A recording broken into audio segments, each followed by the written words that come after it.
प्रकरण 5वे निर्देशक भूमिती अभ्यास 5.2 मधला आपण 7वं गणित बघतो आहे।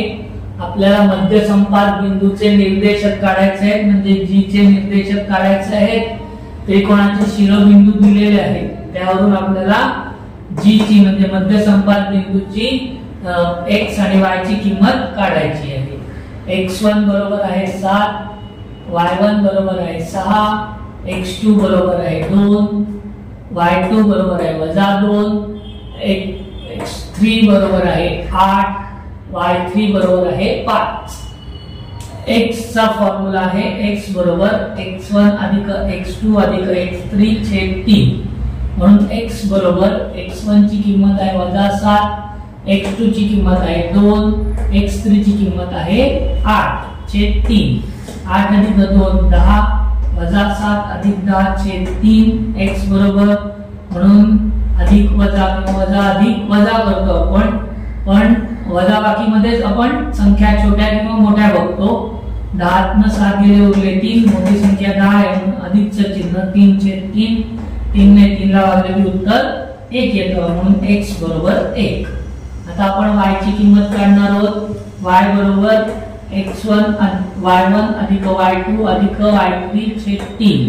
म्हणून y बरोबर y1 ची किंमत आहे 6 अधिक y2 ची किंमत आहे 2, म्हणून ती आपण काय केली कंसात लिहिली, कारण दोन चिन्ह बाजूला येत नाही, म्हणून अधिक कंसात -2 अधिक y3 ची किंमत आहे 5। 6 अधिक 5 11, कंसाच्या बाहेर अधिकचं चिन्ह असेल तर आपले चिन्ह बदलत नाही, म्हणून 11 - 2 छेद 3।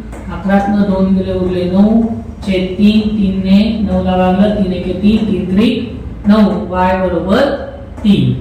आपल्याला x आणि y ची किंमत मिळाली, जी बरोबर 1 आणि 3। पहिले x ची आणि नंतर y ची किंमत लिहायची। दुसऱ्या गणितामध्ये पण आपल्याला शिरोबिंदूंचे निर्देशक दिलेले आहेत।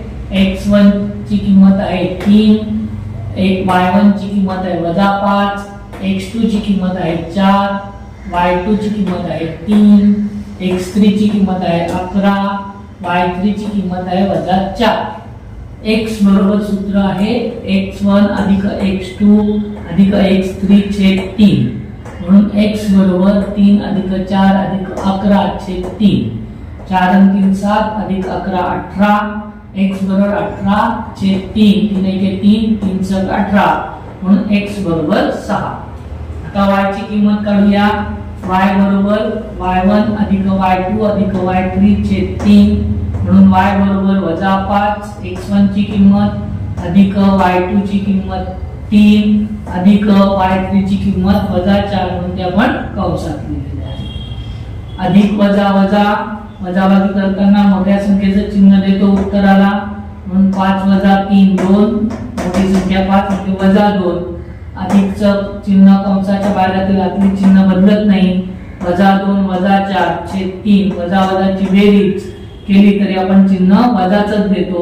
4 अधिक 2 6 -6 छेद 3। 3 1 3, 3 2 6, म्हणून y बरोबर -2, जी ची किंमत 6 -2। तिसरं गणितामध्ये x1 ची किंमत आहे 4, y1 ची किंमत आहे 7, x2 ची किंमत आहे 8, y2 ची किंमत आहे 4, x3 ची किंमत आहे 7, y3 ची किंमत आहे 11। सूत्र आपलं x बरोबर x1 अधिक x2 अधिक x3 छेद 3। म्हणून x बरोबर 4 अधिक 8 अधिक 7 छेद 3। 8 आणि 4 12 आणि 7 19 छेद 3। x बरोबर 19 छेद 3। y बरोबर y1 plus y2 plus y3 upon 3। y बरोबर y1 ची किंमत 7, y2 ची किंमत 4, y3 ची किंमत 11 छेद 3।